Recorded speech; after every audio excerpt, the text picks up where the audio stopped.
It would be so nice if speaking English confidently automatically happened when you learned the grammar and vocabulary of English. But if you're struggling to be confident when you speak, I'm going to share the missing piece. No matter how good you get at English vocabulary and grammar, your confidence will be affected if your mindset isn't right. So I see this all the time in my program, Pronunciation Pro.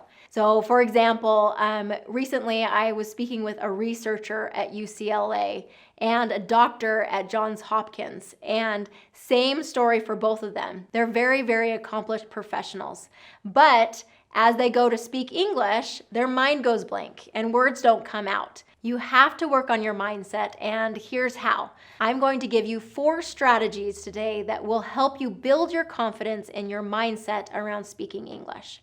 Number 1, get awareness of why you're hesitating, why you're speaking too fast, why you're not speaking up when you really should be. That hesitation or that awareness of the why is incredibly important in this process. So for you, could it be perfectionism? That you feel like you can't make mistakes? Is it a fear of judgment? That you care about what other people are thinking about you? Or you're assuming that they're judging you? Are you thinking that native speakers are better than you and that they should be speaking instead of you? Do you know your value? Do you feel that value inside of you? Do you fear that maybe you won't belong to the group, or you're feeling lonely or isolated, and if you speak up, then you're going to feel even more of that, aloneness. So that first step of awareness, we can't do anything unless we are aware of why it's happening. So once we get that awareness, then we can move on to step 2, which is rewiring your brain. So you have trained your brain to think in a certain way. It probably wasn't deliberate. It probably was just based on, experiences that you've had, or the way that you were raised, or what your experience has been learning English. So those neural pathways are strong in the story or the belief system that you have been training your brain over the years. So if your brain is trained to think, oh, I don't belong, or I'm not as good as native English speakers, or I have to be perfect, these are pathways that have been trained into your brain. So we have to go through the process of rewiring your brain. So you can change your brain and that wiring just like you can change the motor movements of your mouth. So when I'm training the American accent to my students, we're really training you to, rewire the pathways of how you move your mouth and how you hear American English. And through that practice and repetition, you're training your brain and training the muscles in your mouth. So we're doing the same thing in training your brain to think more confidently.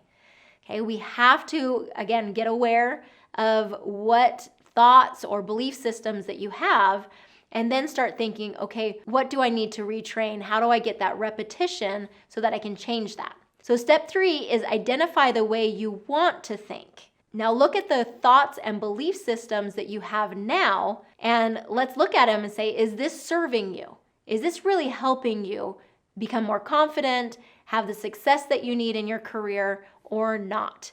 And if it's not, if it's holding you back, then we have to change that belief system. So identifying, what do you want to believe? And then we have to practice it.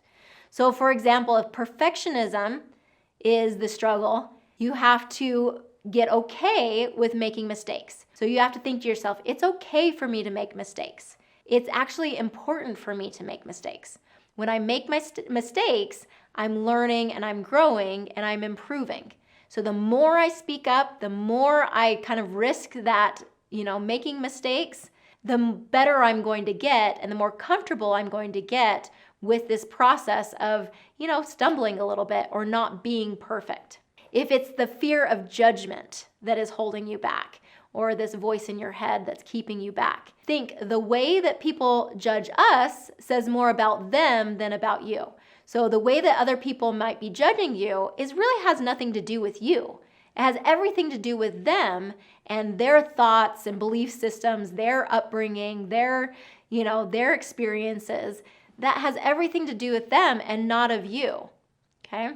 So we really need to get aware of that and recognize, even if they are judging us, that's about them.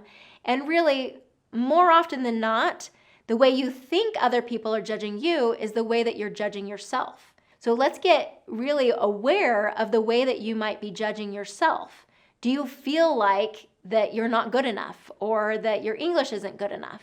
And you're judging yourself based on that belief system. And you think that other people are judging you based on that belief system. Is your thought pattern that native speakers are better than you in some way? Really recognize and know your value. You are just as worthy as anyone else. In fact, there are so many skills and talents and characteristics that you have because you've learned a second language, because you have gone through the painful process of learning a language, having to speak it regularly, make all those mistakes, get back up again, and try again and again and again. There's an incredible amount of grit and determination that happens through this process that has built within your character. So you're bringing such value just based on that alone.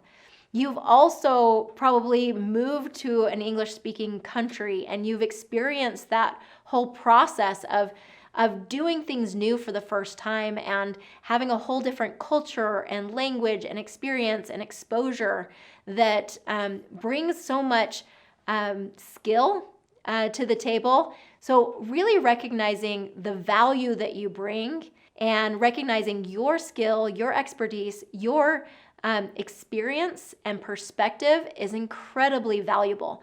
So yeah, your English communication skills might not be the same as a native English speaker simply because you just haven't had enough practice or haven't had as much practice as a native speaker, but that value isn't better or less than, it's just different.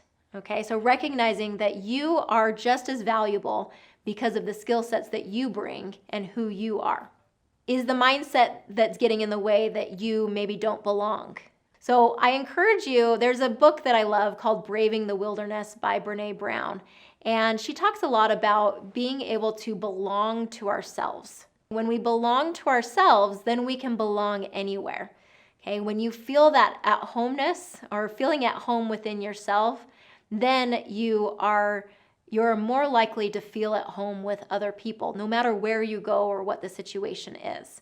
So you're not trying to blend in with other people, you're just trying to be yourself, your authentic self, and belong to other people, not because you are changing to be more like them, but because you are you and you belong to yourself. Okay, so think about that a little bit. Do you belong to yourself? Do you feel at home within yourself? Or is there some tension there where you're trying to be something that you're not, or you are thinking that you should be different than you are? The fourth thing that I want you to do is take action over and over and over again.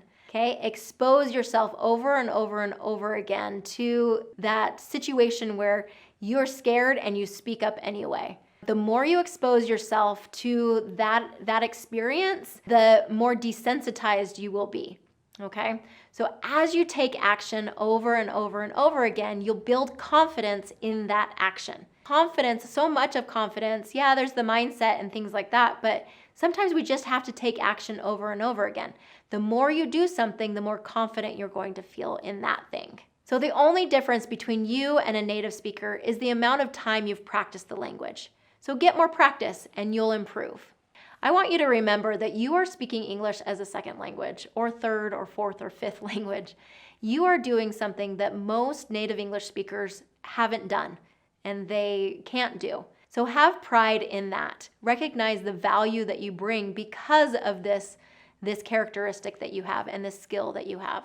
So if you're still watching, you obviously recognize that mindset is so powerful in creating the life that you want, for you to speak clearly and especially have that confidence while speaking English. So if you want more of this training, go ahead and subscribe to my channel and check out the video below. How long does it take to get an American accent?